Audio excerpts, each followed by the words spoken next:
हरियाणा में विधानसभा के बजट सत्र का आगाज हंगामेदार रहा। पहले दिन उसके चलते कार्रवाई स्थगित की गई। आज दूसरा दिन है हरियाणा विधानसभा के बजट सत्र का। दूसरा दिन आज सुबह 11 बजे से शुरू होगी सत्र की कार्यवाही। कांग्रेस आज बजट सत्र के दूसरे दिन विरोध जताएगी। पूर्व मुख्यमंत्री भूपेंद्र सिंह हुड्डा के नेतृत्व में कांग्रेस पैदल मार्च निकालेगी। और हमारे साथ हमारे संवाददाता अनिल मोर लाइव जुड़ चुके हैं, उनसे बातचीत करेंगे। अनिल मोर, कांग्रेस की तरफ से विरोध जताया जा रहा है कई मुद्दों को लेकर, ओवर टू यू।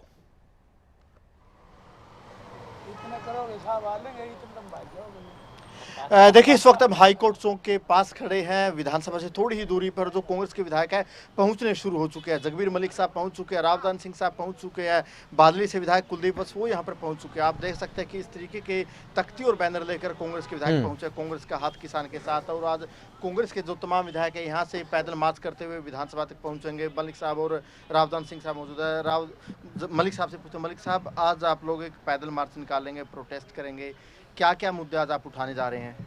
देखो, इस स्टेट में मुद्दे ही मुद्दे हैं, चाहे वो बेरोजगारी का हो, महंगाई का हो, किसान की फसलों का उचित दाम का मूल्य हो, चाहे वो महिलाओं की सुरक्षा का मूल्य है, कानून व्यवस्था का मूल्य की बात है।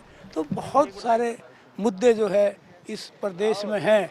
आज प्रदेश का हर वर्ग, चाहे वो किसान हो, मजदूर हो, दुकानदार हो, कर्मचारी हो, सब सड़कों पर आए हुए हैं।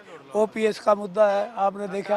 और कल सरपंचों के साथ जींद में जो हालात हुई, जिस प्रकार मारपीट सरपंचों के साथ जींद में हुई, वो सबके सामने है। कादियान साहब भी पहुंच चुके हैं। कादियान साहब से पूछ लेते हैं, आप हरियाणा विधानसभा के सबसे वरिष्ठ विधायक है सदन के अंदर, क्या लग रहा है कादियान साहब, मुद्दे कौन से बड़े हैं कांग्रेस के पास जिन पर आपको लगता है कि आप लोग सदन में सरकार को एहसास कर सकते हैं? इसमें जो है ना, मुद्दों की तो बड़ी लंबी लिस्ट है, क्योंकि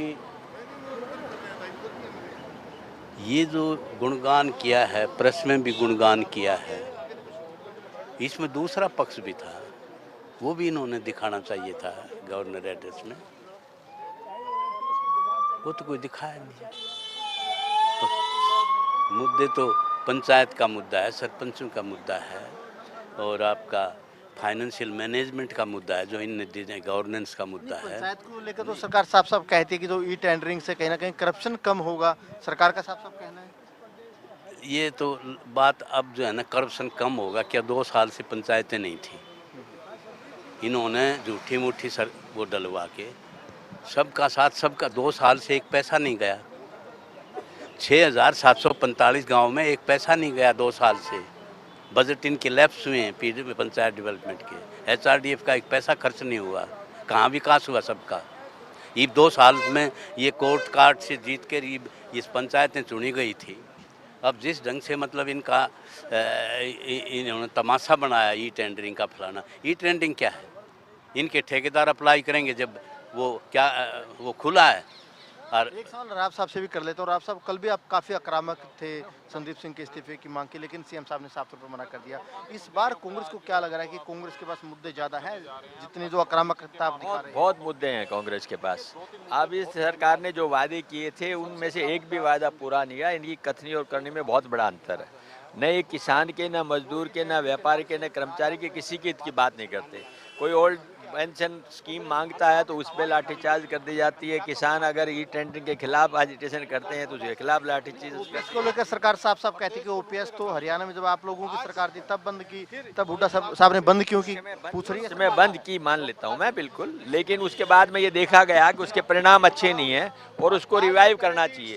जबकि विभिन्न स्टेटों ने इसको रिवाइव कर दिया गया तो हरियाणा को भी करना चाहिए। और हम ये वादा करते हैं कि जैसे ही सरकार परिवर्तन होगा, हमारी सरकार आएगी। सदन में पूछे कि आप लोगों ने बंद क्यों की थी ओपीएस? उस समय देखा गया था कि शायद इसके करने से कोई फायदा हो, लेकिन बाद में पाया गया कि उसका लाभ कम है, नुकसान ज्यादा है, इसलिए उसको दोबारा लागू करने के लिए बात की जाए। देखिए, लगातार तस्वीरें भी हम आपको दिखाने की कोशिश करेंगे। कांग्रेस के जो तमाम विधायक है यहाँ पर पहुंचने शुरू हो चुके हैं। तस्वीरें देखिए, कांग्रेस के जो तमाम विधायक है यहाँ से प्रोटेस्ट करते हुए, पैदल मार्च करते हुए यहाँ से जाएंगे और विधानसभा पहुंचेंगे। अब डिप्टी एलओपी है आफ्ताब अहमद साहब पहुंच चुके हैं।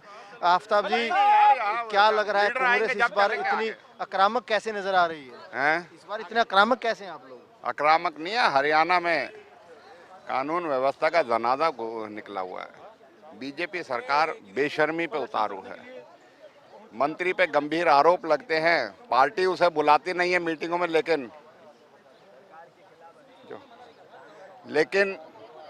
जो है मुख्यमंत्री उनको क्लीन चिट देते हैं और इस्तीफा ना देने की बात बार बार बड़े उससे कहते हैं। तो ये हद धर्मिता है। सरकार ने साफ कर दिया कि जब तक आरोप सिद्ध नहीं होते, नहीं, आरोप- स्पीकर साहब ने कहा कि आरोप तो और नेताओं के ऊपर भी लगे हैं, किस किस से इस्तीफा मांगेंगे, ऐसे किसी तरीके के। जब भी गंभीर आरोप किसी मंत्री पे लगे हैं, पहले भी सिद्ध होने से पहले जब लगे हैं, जब इस्तीफे दिए गए हैं, इस्तीफे लिए भी गए हैं, तो इसलिए ये कहना कि ऐसा नहीं है, नैतिकता के आधार पर देना था, लेकिन बेशर्मी जो है ज्यादा आप लोग चढ़े। कर्मचारियों का मुद्दा उठा रहे, सरकार कह रही है कि जब ओपीएस बंद की गई थी, हरियाणा में हुड्डा सरकार थी, तब आप लोगों ने बंद क्यों की?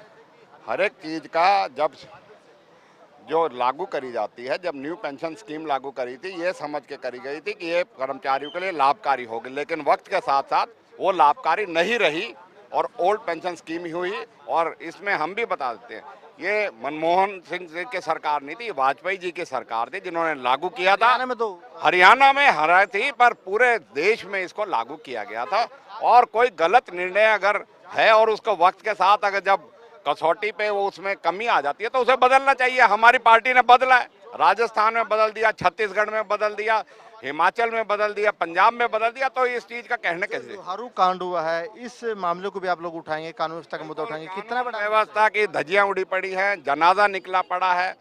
गुंडे और बदमाश जो हैं वो कहीं गौरक्षक के लबादे में, कहीं बजरंग दल के लबादे में, वो प्रदेश में भाईचारा को खराब कर रहे हैं। प्रदेश में गुंडागर्दी, अपहरण करना, लूट करना, उनसे फिरौती मांगना ये आम हो चुका है।